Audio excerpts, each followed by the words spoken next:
because they ring some kind of bell. If your name is Esther, you probably like the book of Esther. If your name is John, you might like the book of John, and then the letters, 1st, 2nd John. This is the story of doubting Thomas, and I guess one can't help but resonate with that one when your name is Thomas. Would you stand and hear this from the Gospel of John? This is the chapter 20, verses 24 through 28. But Thomas, who was called the twin, one of the 12, was not with them when Jesus came. So the other disciples told him, "We have seen the Lord." But he said to them, "Unless I see the mark of the nails in his hands, and put my finger in the mark of the nails, and my hand in his side, I will not believe."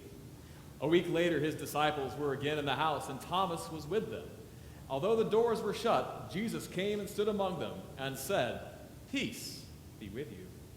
Then he said to Thomas, "Put your finger here and see my hands. Reach out your hand and put it in my side. Do not doubt, but believe." And Thomas answered him, "My Lord and my God." This is the word of God for the people of God. Thanks be to God. You may be seated. Oh, poor Thomas. Wrong place and the wrong time. Jesus shows up and old Tommy boy ain't around to see it. Then he's told this impossible, incredible story. Jesus is alive, and not just alive, but he's walking and talking and doing his thing. But old Tom ain't around to see it. And what does he say? "Unless I see, I will not believe." Oh yeah, doubting Thomas. Oh, Tom of little faith, if you will. Poor guy. He wasn't with his crew, and because of that, he gets what you might think of as a reputation. And it's largely undeserved. Do you know who Thomas is? He's Peter. He's Peter before the cock crows. He's the one we like to call out, like to point our finger at for what we see as a lack of faith. You all remember what happened to Peter, right? Jesus tells him, "Before the cock crows, you will deny me 3 times. And this is Peter, the rock. The rock, right? Sturdy, solid, firm foundation.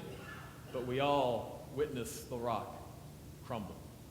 Peter gets called out. Peter gets his name called. He's on the red carpet, and the bright lights are flashing, and everyone's looking at him, and the cameras are going, and the cameras are flashing, and the microphones are shoved in his face, and the press is interviewing him. They're just grilling him. "Hey, Pete, reporter for Jerusalem Times. Don't you know Jesus?" Nah. Never heard of the guy before. "Hey, Peter, over here, columnist for the Antioch Advocate. Any comments on this Jesus as the Messiah story?" "No. I don't know what you're talking about."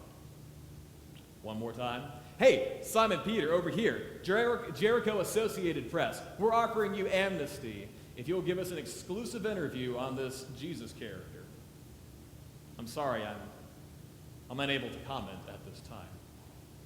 The cock crows, the spotlights are turned off, the press has moved on, cameras are gone. Peter's by himself, and he realizes his denial, and he weeps. And he weeps bitterly. And we all look at Peter, poor Peter.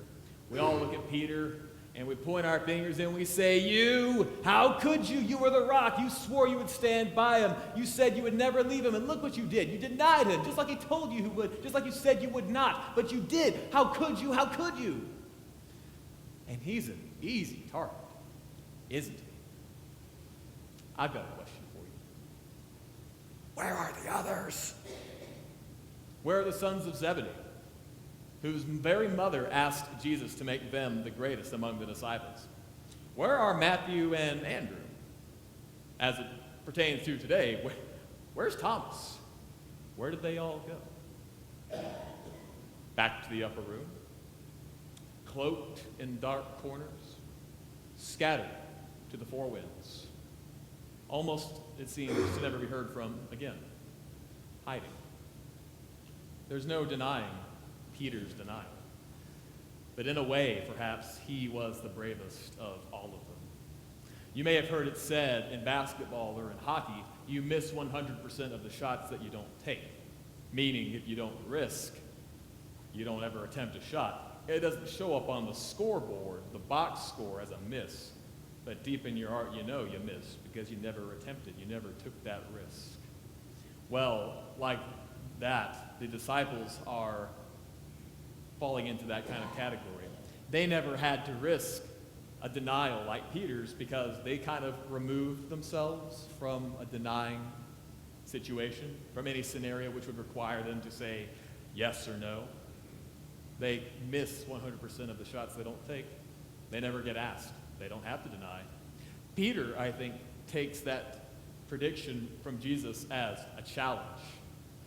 Peter's probably thinking, hey, he calls me the rock on who, he's going to build his church. I can't deny. I won't. Challenge accepted. He's Barney Stinson. Challenge accepted. And whenever they ask me, I'm going to say, yeah, I know Jesus, and I'm the rock on which he's going to build his church. And it's going to be legend, wait for it, dairy. But that's not what happens. And then we have our account of Peter's denial. He's our crucifixion goat.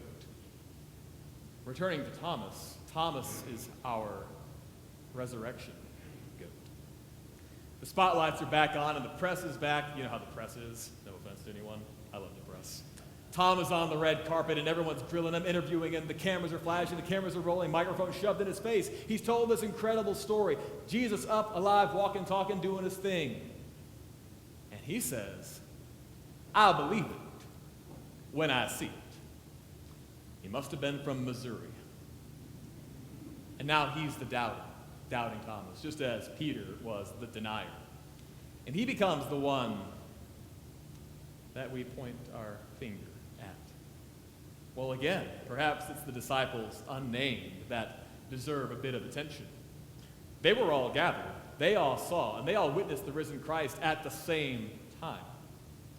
And much like in the Peter story I mentioned earlier, they get a pass. Well, Thomas should have been there. Where was he? What was he doing? I mean, why wasn't he with his compadres? Who knows? Maybe like Peter, he had to be the brave one. Someone's got to go get the groceries. Someone's got to pay the innkeeper or fetch fresh water. You can't stay cooped up in the upper room forever.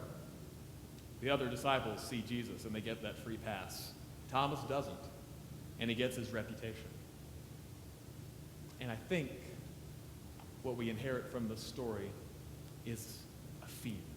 It's this fear of doubt, this fear of unbelief, this fear of believing for all the wrong reasons, which leads to a belief that rises from fear of being wrong, fear of being condemned, persecuted.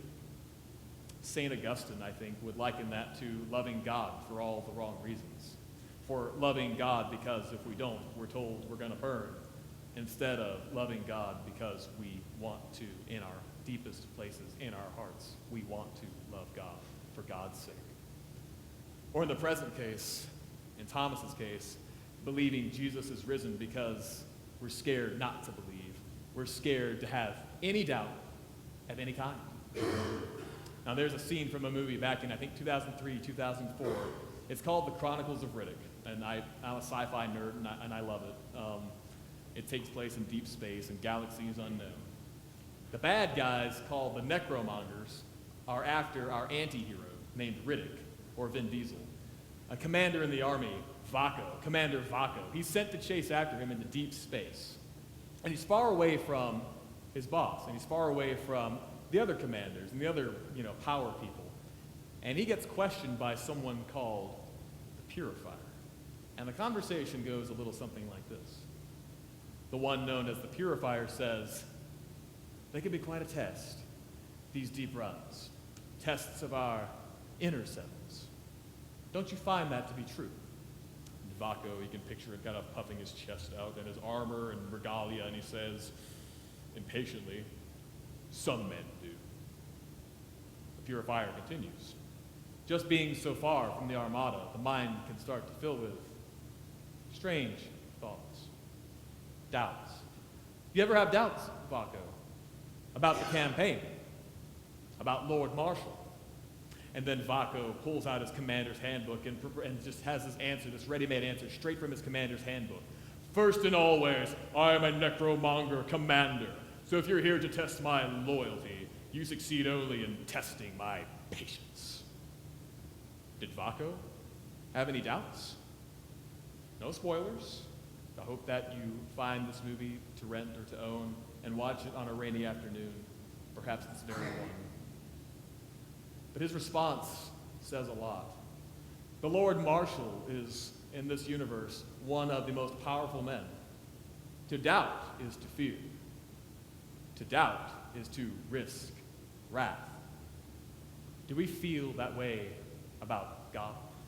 Scared that we have to attain a certain level, a certain quota even, of belief, or else God is displeased with us? I think this does us all a disservice. We shy away from doubt. And faith in God, the trust we should put into God, morphs into this certainty. And it renders a trust that we put into the faith itself instead of the trust in God, and makes faith almost into a quasi-idol. I'm going to give you a couple of definitions real here. Certainty, freedom from doubt, or a sure fact. Faith, belief without proof. Trust. You may even also call that belief without sure fact. We notice the difference. In verse 29, Jesus says, "Blessed are those who have not seen and yet come to believe." So you're blessed if you believe without certainty. But if you're poor old Tom, are you not blessed because you had to see? It can appear chastising, I think, to the doubters. And all the other disciples present, remember the ones who we gave a free pass to? What about them? They got to see Jesus already, remember? They've seen. So they believe, but they've seen. So are they blessed? I can picture them in the background. They're shuffling their feet. They didn't get called out like Thomas did, but we don't have an account of doubting John or doubtful James. But before Jesus appears to them, who's to say they didn't harbor doubts of their own? Unspoken, unmentioned, unrecorded doubt. And why, I ask, is doubt so wrong? Real question, why do we shy away from doubt? What are we afraid of? To us, is doubt a weakness? I say no. Some of our favorite psalms have a trace or an element or a bit of doubt in them. Many of them either begin with or have this line that goes something like this: "How long, O Lord, how long must the righteous suffer and the wicked prosper?" You see, this is an audible and exposed doubt. Not simply doubt as such, but it's holding God accountable to God's promises and to God's covenant. Put another way, it's kind of like saying, I want to believe, but God, it is hard sometimes. These psalmists were not afraid to express this doubt, this anger, or frustration even in their prayers. And depending on whose voice you listen to, this kind of prayer, because it is a prayer, can be discouraged. You don't pray to God that way. It's blasphemous. It's heresy. It's not the right way. It's not the way we learned. It's not the way we were taught. It's not in the Lord's Prayer. You don't pray to God that way. Like it's almost a nervousness you can feel in that. Well, the psalmist did. And I think they set a great precedent for all of us. And Thomas is actually the inheritor of this precedent. Earlier in John's Gospel, in chapter and verse 16, Jesus says to the disciples, "In a little while, you will no longer see me. And again, in a little while, you will see me." That's a promise. That's a promise Jesus made to his disciples. And Thomas, like the psalmist before him, is holding his Lord and his God accountable. So a question that this story presents to us is this: was the other disciples' faith really stronger than Thomas? They had guarantees. They saw Jesus face to face. They saw Jesus first. They had what Thomas did not. They had that certainty. Thomas, he had doubt, albeit well-founded doubt. And for us, what about us? Are we certain? Do we doubt? Do we need Jesus to pop right up in here and say, "Peace be with you. Do not be afraid"? Do we need to see the wounds? Do we need to see the hands and feet? Given the option, who are we in this story? Are we the disciples who benefit from seeing Jesus first, safe in our certainty? Or are we Thomas, secure in our doubt? Neither, I think, is an ideal option. The tough part is when Jesus says to Thomas, "Do not doubt, but believe." Well, belief is easy now for Thomas because he's seen. He was a doubter, and now he's got certainty. But how do we respond? None of us, I think, bumped into Jesus on our way to the coffee shop yesterday. But I think if we're open in our eyes, in our thoughts, if we have open minds, we see actually Jesus in other ways, in other abstract ways. I see Jesus every Wednesday morning when the Manna Crew actually serves the least of these in our very community. I see Jesus on Sunday morning whenever we're worshiping together, whenever the choir is singing, or at the 9:45, whenever the band is playing, whenever the congregation sings, and the hymns and the songs we love and know so well, and the sound just swells. Jesus is there. Then I see Jesus in the hospital room as a nurse removes the IV and the oxygen tube and starts a morphine drip. And I see Jesus when I read about or hear about the oppression that goes on in our world, all over the world, on the evening news or on my Facebook feed or on my Twitter account. Some of these scenarios, it's very easy to see Jesus Sunday mornings. But some of them, you can't help but have a little bit of doubt arise in the midst of suffering. Doubts about whether God really cares about us or not. It's harder. Is Jesus there when we're at our most vulnerable? It's not a scientifically provable fact. It's not empirically knowable. It's not a certainty. But it is trust. It's trusting in God's divine love and grace. It's faith in the unseen and the unknowable. Trust without proof. Trust in the midst of doubt, not in spite of it. Like the psalmist, it's holding God accountable to God's promises, to God's covenant with us. And I will say this, for the part of doubt. There ain't nothing wrong with doubt. Doubt is not a weakness. Doubt is what leads us to the harder questions. Doubt is what leads us to a deeper relationship with God. Doubt is what keeps us safe from certainty. Because if we're certain, if we're absolutely, without a doubt certain, then what do we need God for? This story is more than just an illustration of the difference between doubt and certainty. It's our permission. It's our permission to doubt. It's our permission to wonder and to wander.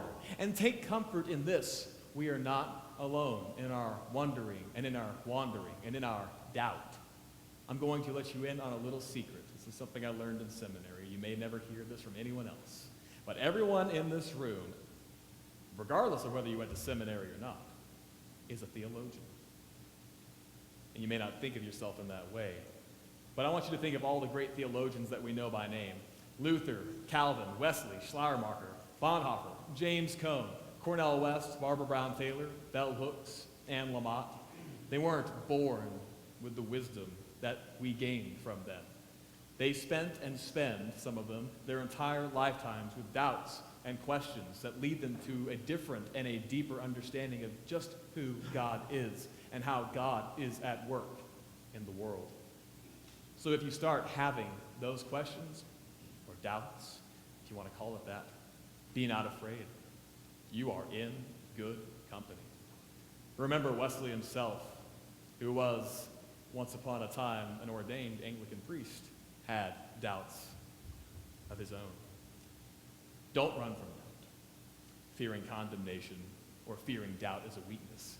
Rather, acknowledge and embrace the doubts that lead you to a deeper faith, a better, deeper understanding of God.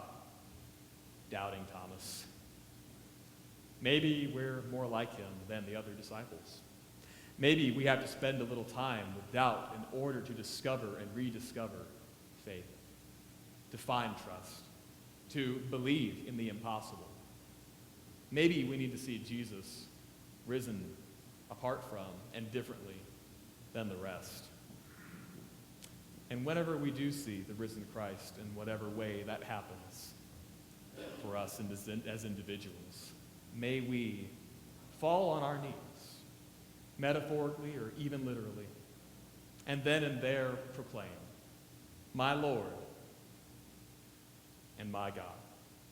In the name of the Father, Son, Holy Spirit. Amen. This is our